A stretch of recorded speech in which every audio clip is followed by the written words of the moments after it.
the Chiefs are now officially headed to their home, away from home, Arrowhead West in Vegas to face off against the San Francisco 49ers in a Super Bowl 54 rematch. This is Mahomes' third Super Bowl appearance since then, his fourth total, and obviously this is the first Super Bowl of Brock Purdy's young career. This will also be the first time the big game is hosted in Vegas, with the kickoff time being set for 5:30 p.m. Central, so mark your calendars. This will now be the third game in a row that the Chiefs are underdogs, with the 49ers currently being 2-point favorites, with the over-under looking somewhere around 47.5 points, and the money line between both teams looking like this as of earlier today. Interestingly enough, the 49ers are 6-0 straight up as favorites in the postseason under Kyle Shanahan. However, Mahomes is 10-1-1 against the spread in his career as an underdog. And honestly, I am 0% concerned about the Chiefs being an underdog for this reason. They just went into Buffalo and beat the Bills. They traveled to Baltimore and ripped the wings off the Ravens.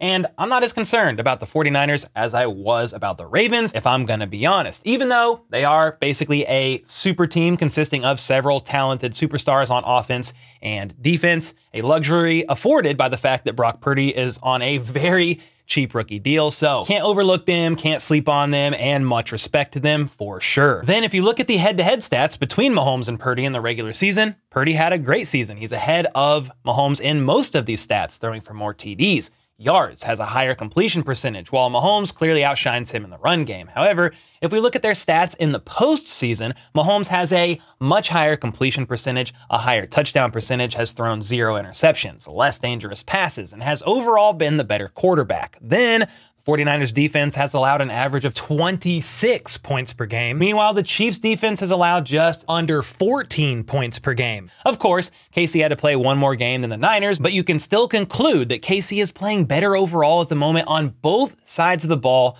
though of course, none of that really matters. The stats, the talk, etc., etc. What really matters is which team is going to show up on game day with the best game plan and have the ability to pivot and execute effectively throughout the game in order to come out with the W. At the end of the day, that is all that matters.